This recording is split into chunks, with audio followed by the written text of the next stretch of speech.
வணக்கம், வணக்கம் தமிழ் உறவுகளே! எப்படி இருக்கீங்க? ஸோ வோட்டிங் வந்து பயங்கரமா போயிட்டு இருக்குங்க. திவாகருக்கும், சபரிக்கும் மாறி, மாறி, மாறி ஓட்டுகள் வந்துட்டு இருந்தது. இப்ப சபரி வந்து ஒரு 0.8% முன்னாடி போயிருக்காரு. ஸோ வோட்டிங்ல தெறிக்க விட்டுட்டு இருக்காரு சபரி. ஸோ திவாகருக்கு ஏன் ஓட்டு குறைஞ்சது அப்படிங்கிறத நம்ம ஏற்கனவே பேசியிருக்கோம். பார்வதியோட இருந்தா உனக்கு ஓட்டு குறையறது மட்டும் இல்லையா? நீ டாப் 5க்கே போ முடியாதுங்கிற ரேஞ்ச் எல்லாம் வந்துரும். அப்படின்னு சொல்லி நம்ம மிரட்டி இருந்தோம். அது கிட்டத்தட்ட நடக்குதோ அப்படின்னு ஒரு சந்தேகம் வந்து விட்டது.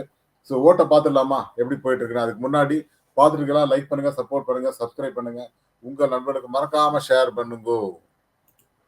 ஓகே. வோட்டிங் பொறுத்த வரைக்கும் சபரி வந்து 23.36% 19,087 ஓட்டு வாங்கியிருக்காரு. திவாகர் வந்து 22.51 கிட்டத்தட்ட ஒரு 0.8% குறையுது. 18,387 ஓட்டு வாங்கியிருக்காரு. இரண்டாவது இடம். மூன்றாவது இடம் கம்ருதீன் 11.26% 9,197 ஓட்டு வாங்கியிருக்காரு. பார்வதி 4வது இடம் 10.04% 8,200 ஓட்டு.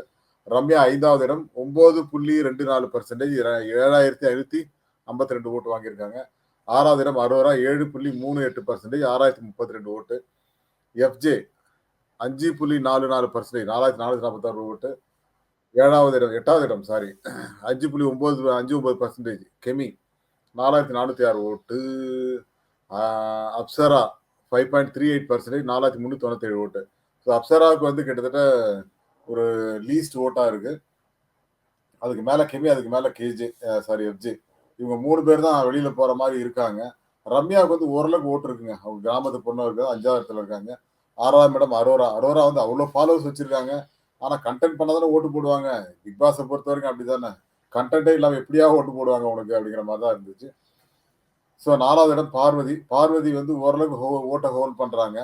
ஸோ திவாகருக்கு அதனால தான் ஓட்டு குறையுது. பார்வதிய காப்பாத்துறதுக்கு திவாகர உடைச்சுட்டாங்களோ ஓட்டு அப்படிங்கிற ஒரு பயமும் இருக்கு. கம்ருதீன் ஓரளவுக்கு ஸ்டேபிளா இருக்காரு. 3வது இடம், 4வது இடம் அப்படியே ஒரு மாரி ஓட்டிட்டு இருக்காரு. ஸோ அவருக்குமே நல்ல ஓட்டு இருக்கு. கம்ருதீன் வந்து வாய அடக்கணும். இன்னைக்கு கூட நெறைய வாய விட்டாரு இவர்ட்ட திவாகர்ட்ட. "ஏய் உருண்ட" அப்படின்லாம் சொன்னாரு. "ஏய் என்னய்யா இது? பிக் பாஸ்ல பேசுற வார்த்தைலாயா இதெல்லாம்?" அப்படின்ற மாரி இருந்துச்சு அது. அ திவாகர் வந்து பார்வதியோட இருந்தா அவருக்கு வாக்குகள் குறையும் அப்படின்னு நான் வந்து வெள்ளிக்கிழமை சொன்னேன். அது சனிக்கிழமையும் திரும்ப இவர் சொன்னாரு. நம்ம எஃப்ஜே உள்ள சொன்னோம். உள்ள வந்து நீ பார்வதியோட இருந்தா உனக்கு ஓட்டே கிடைக்காது அப்படின்ட்டு. அது நிரூபணமாகி கொண்டிருக்கிறது. நம்ம சொன்ன ஸ்டேட்மெண்ட் நடக்குது அப்படிங்கிற பார்க்கும்போது சந்தோஷமா இருக்கு. ஸோ சபரி வந்து லீடிங் வந்திருக்காரு. காரணம் கொஞ்சம் நேர்மையா இருக்காரோங்கிற ஒரு சந்தேகம் எனக்கு இருந்தது. அதை நிரூபிக்கிற மாரி தான் ஓட்டுகள் இருக்குங்கிறத பார்க்கும்போது சந்தோஷமா இருக்கு. ஸோ அவர் இன்னும் நெறைய போவார் அப்படின்னு நெனைக்கிறேன். பார்ப்போம் யார் ஜெயிக்கிறாங்க அப்படின்ட்டு. ஸோ பார்க்குறவங்கலாம் லைக் பண்ணுங்க, சப்போர்ட் பண்ணுங்க, சப்ஸ்கிரைப் பண்ணுங்க. உங்க நண்பர்களுக்கும் ஷேர் பண்ணுங்க. Thank you guys. Thank you all. By.